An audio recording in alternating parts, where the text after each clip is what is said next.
좋은 아침 칼럼.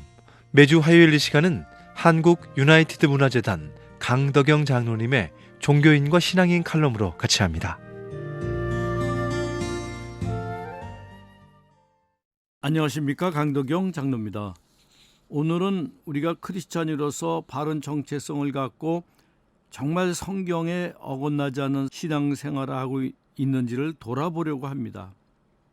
오래전 한 기독교 모임에 갔는데 그곳에서 자기를 소개하는 시간이 있었습니다.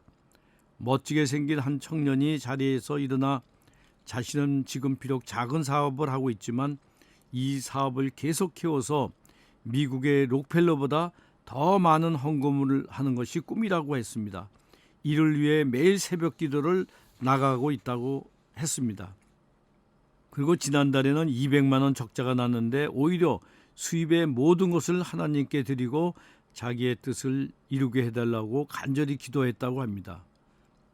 적자가 나지만 하나님을 자신을 버려두지 않으실 것이라고 확실히 믿으며 신앙생활을 한다고 했습니다. 나는 이 청년에게 기독기업인으로서 한마디 조언해주고 싶은 생각을 갖고 있지만 꾹 참았습니다. 복 주는 하나님, 그게 기독교인이 전부일까요? 그런데 바로 옆자리 젊은 친구의 순서였습니다. 국내 대기업에서 근무하다 카나다로 유학을 떠나 IT 계통을 전공했다고 합니다. 직장을 구할까 생각하다가 선교사로 일하기로 마음먹고 혼자 프로그램을 만들어 문서 선교를 하고 있다고 했습니다.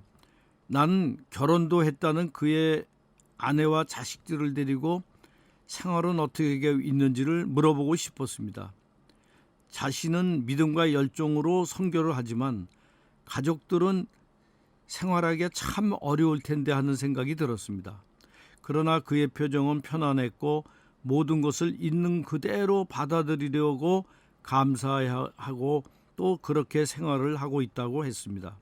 자신의 모든 것을 버리고 살아가는 청년과 물질을 더 크게 얻으려고 기도하는 두 청년 사이에서 저는 여러 가지를 느낄 수 있었습니다.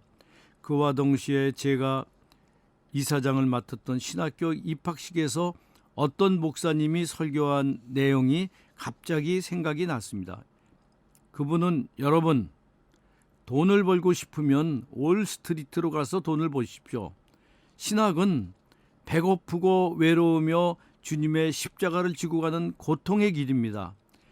이 길을 진정으로 가고자 하는 분만 신학을 공부하십시오라고 말씀하는 것을 들었습니다. 요즘 목사님들이 금전 문제로 여러 가지 교회 문제를 일으키는 것을 저는 너무 안타깝게 생각하고 있습니다. 우리가 기도만 하면 정말 하나님께서 록펠러 같은 부자를 만들어 주실까요? 저는 과도한 욕심을 기도와 헌금으로 연결시켜 구하는 것은 신앙적으로 잘못된 것이라고 생각을 합니다.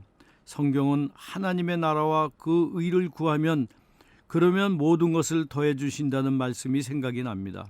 하나님의 영광을 위해 의를 구하는 것이 선행되어야 되는데 마치 내가 기도하고 11조 잘 내고 새벽기도 나가는 것으로 하나님이 축복해 주셔서 내가 부자를 만들어 주신다는 그런 생각은 놀라운 하나님의 은혜를 제한하는 것이라고 생각을 하고 있습니다. 요즘도 열망과 도움을 다 버리고 오직 주님의 일에 일생을 헌신하는 많은 선교사님들을 주변에 만나면 얼마나 존경스럽고 귀한지 모릅니다. 오직 주님의 영광과 복음 전파를 위해 자신을 희생하고 이웃을 섬기는 일은 참으로 귀중합니다. 이런 귀한 분들 때문에 기독교 역사는 끊임없이 성장하고 발전해 올 수 있었습니다. 오늘도 우리 스스로의 신앙을 돌아보면서 반성하고 주님의 나라와 의를 먼저 구하는 여러분과 제가 되었으면 좋겠습니다. 대단히 감사합니다.